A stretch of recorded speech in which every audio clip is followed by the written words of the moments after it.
Welcome to Frido. So just begin to relax, and we're going to begin with a small meditation, followed by the Journey of Frido poem. So just begin to relax yourself and get settled. And if you need to move or adjust yourself at any time, feel free. And I just invite you to close your eyes and begin to observe your body sensations, your breathing, and any thoughts that may or may not come into the mind.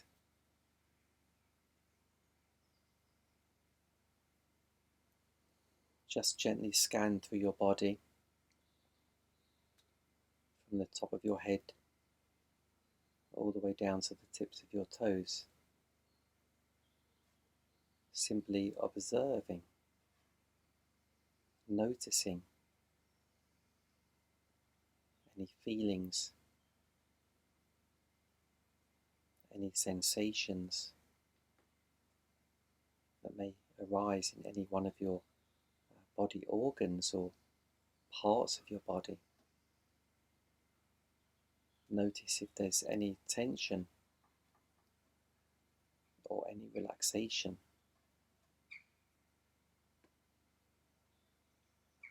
And as you continue to breathe, you can now expand your awareness out into the room or the space that you're in.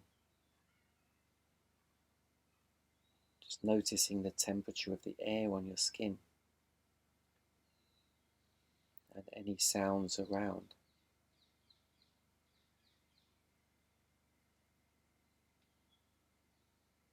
Just continuing to breathe comfortably as your awareness expands out into the town that you live in or your surrounding area. Just observing how that feels.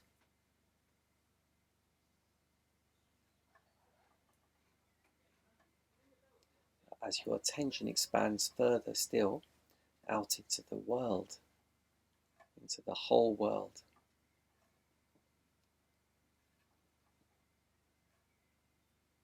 noticing the atmosphere, the feelings in the world, with all its people, animals, plants, different races and religions, different age groups, physical abilities, different cultures. Just noticing and observing the world. Maybe your attention goes to one particular country or culture, or perhaps nothing, just a feeling. And as you continue to breathe comfortably, expand your awareness now out into the universe, the infinite universe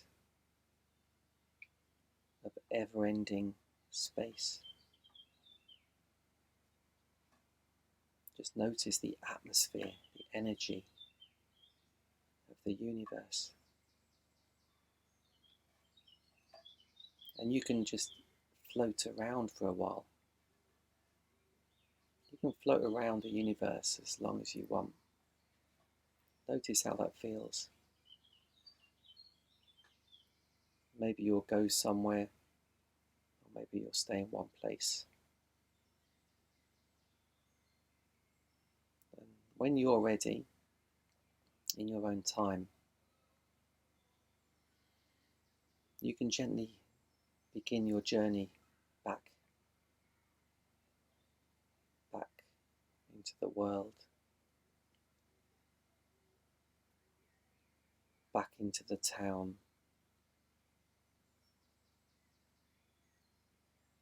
back into your space, and finally returning back into your body. once again noticing your breathing, noticing any thoughts, and noticing any body sensations.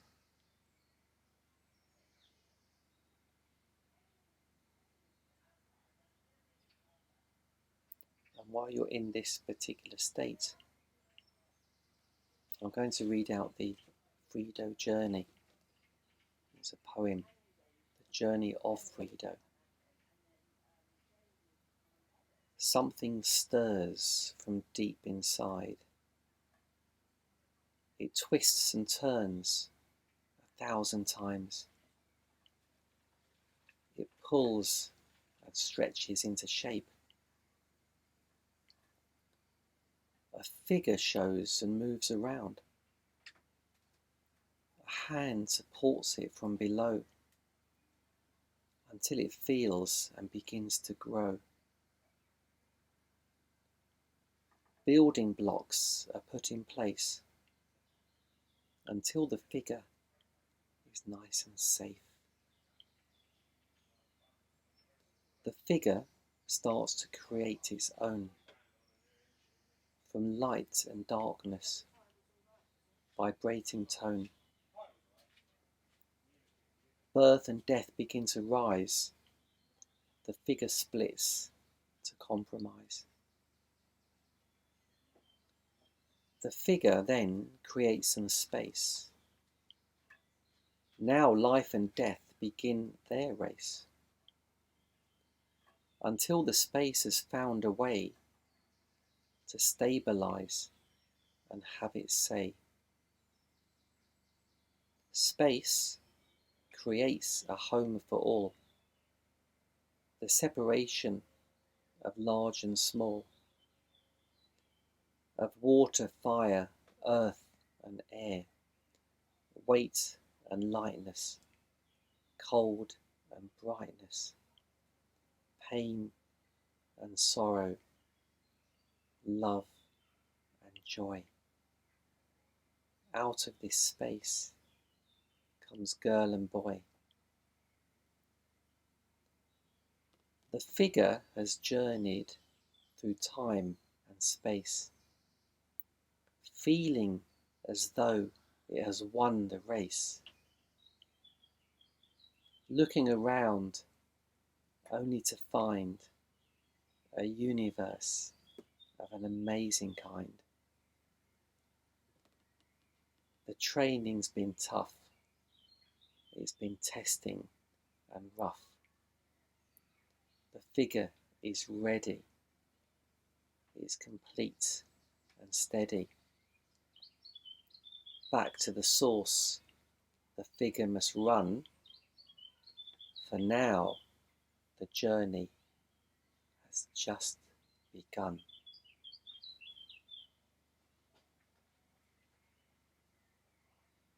Welcome to Frido Heart Dreaming, and we have the heart journey we're going to be on today.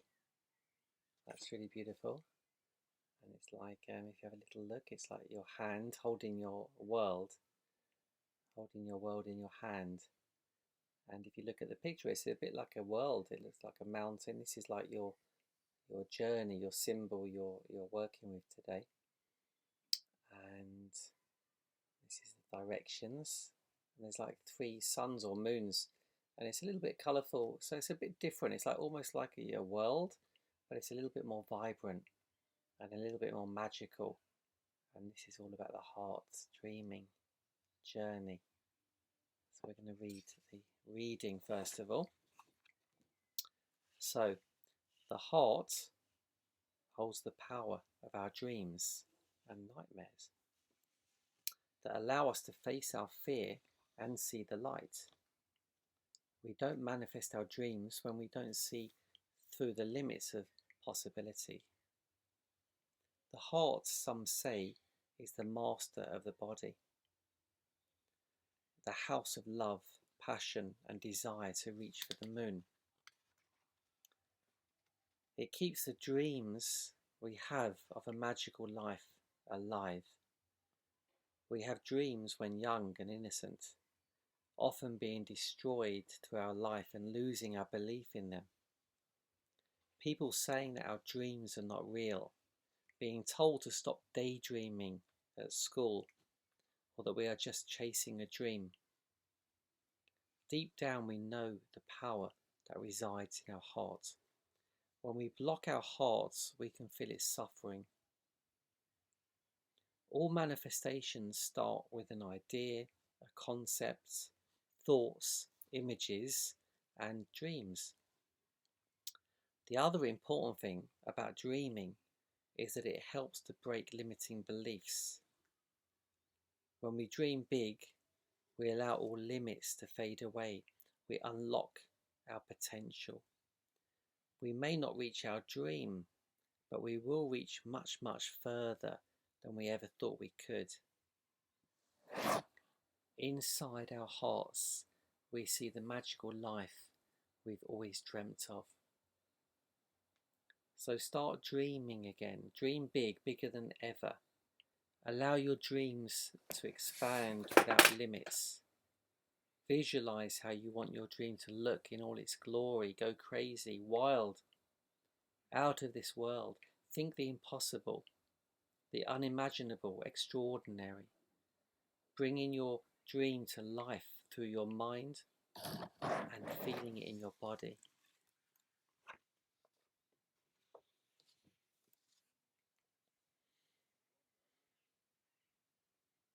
So we're going to do the meditation. So the words you've chosen for this journey,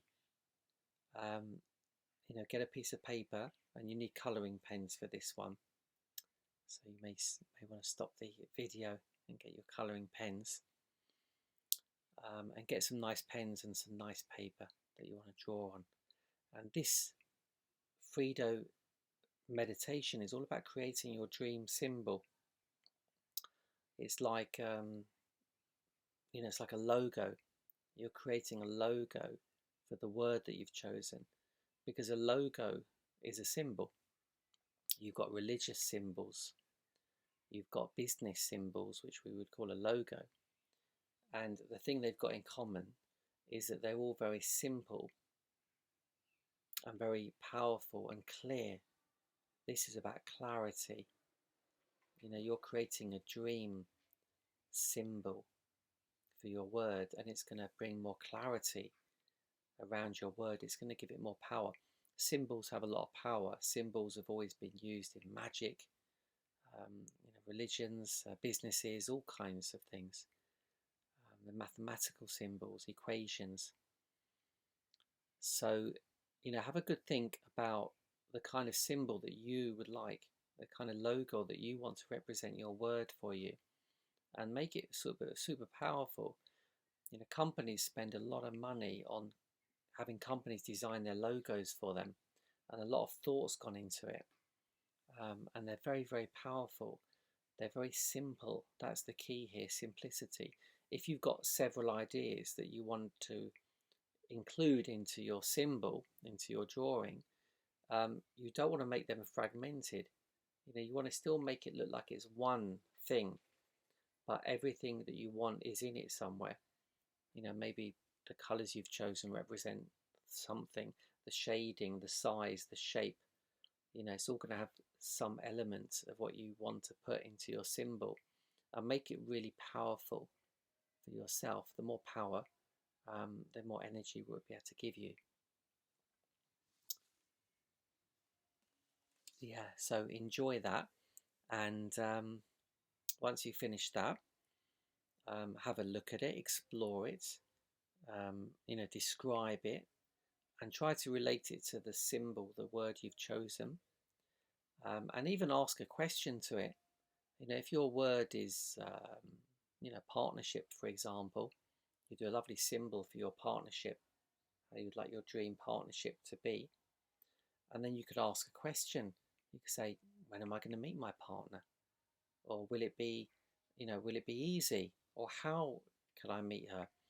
Ask a question and see if you can find any clues in your symbol, because it's a bit like a tarot card or an oracle card. It's got lots of information. When you draw the symbol, some of it comes through your subconscious. So there's stuff in there, you're bringing it into life, you're bringing it into view. So it's very powerful. So have a good exploration about your symbol. Keep on, you can ask many questions and see if you can find clues and answers, because they're there. Now, once you're kind of happy with it, you can do a lovely ritual. So it's called heart opening. So it's really, really very simple. And you just relax and you put your symbol just onto your heart. That's all you do.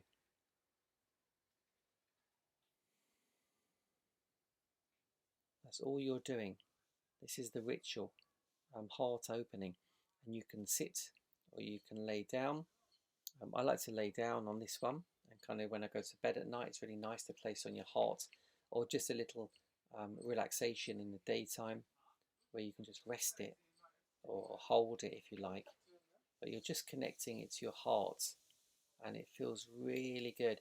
You know, when you first do it, you might not have so many sensations, but with some practice, you'll start feeling slowly your heart activating, it start vibrating as it's kind of communicating to your symbol.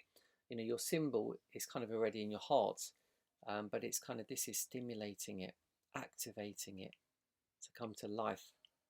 So it's really, really nice, very relaxing. And you don't need to do anything. You can still think or about things while you're doing it. Just as long as you've got it placed on your heart, let your heart communicate to your symbol through being physically in contact with it.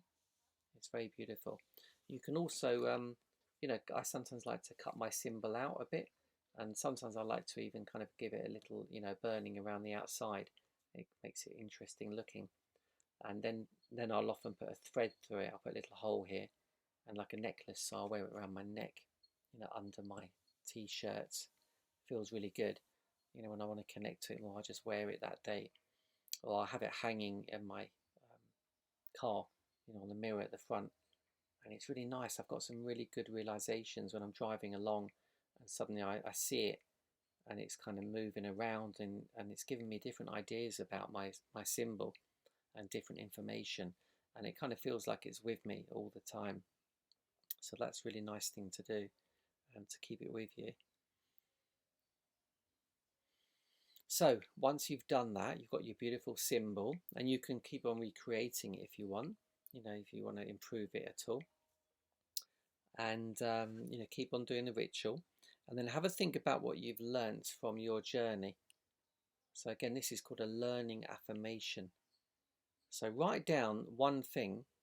You only have to put one thing down. Of course, you can write more, but for the purpose of this journey, you only write one. So have a think about the learning, the key learning that you feel like you've gained from doing this journey today. And it can be about the symbol. It will always be connected somehow, but don't think about it, don't worry. Could be another learning. It might stimulate something else that you've learnt. And then write that down. If you've got a long sentence, make it short, make it into an affirmation. So it's like, if it's about love, you know, maybe you've learned something about love and the power of love, this kind of thing. You could say something like, you know, I'm living my dream, I'm loving my dream, you know, I am loving my dream. So put it in like a present tense, you know, not like I will love my dream. It's like, no, I'm loving my dream. So keep it very simple, you know, 4 or 5 words, you know, not really any more than that, and make it one sentence. Don't kind of say, you know, I'm loving my dream and enjoying it. You know, that's kind of 2 sentences. So it's very quite challenging to get one sentence to capture, you know, what you're learning. But you'll see when you actually make it into a short 1 sentence affirmation. So an affirmation is like you've already achieved it. That's how it sounds when you read it. It's like, imagine you've already achieved that learning. You'll know how it feels good. It feels clear. You know, I'm loving my dream. It's very clear. So something like this. Then the practice. So find one way you can practice that learning, and you can keep it as simple as possible. Okay, so it's really important to do this. So, you know, I'm loving my dream. So how can I practice that? You know, maybe I'll go and smile at a tree, you know, or I'll say something nice to my partner, you know, just to show I'm loving my dream, this kind of thing.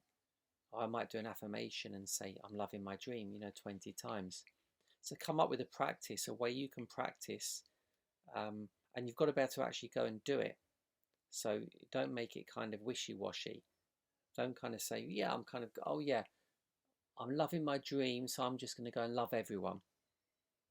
You know, what does that mean? Go on, then go and do it. If I can go and do it and demonstrate that now, then that's good. But I can't go and demonstrate that I love everyone, maybe. So I'm going to say, well, I'm just going to go out and tell one person. I'm going to phone somebody, you know, my mother or my partner, and tell them I love them.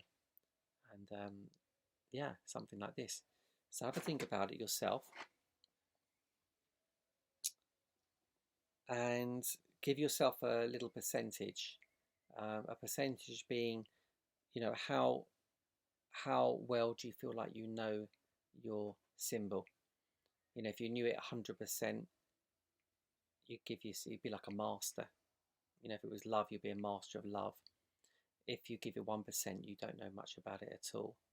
So have a think about that as well, and give yourself a percentage, a number at the bottom, you know, between 1 and 100. And that's really nice to do as well, just to keep yourself on track and measure yourself. And next time you do this journey, you know, you'll see if that percentage changes. So hope you enjoyed it, and remember, keep living the dream.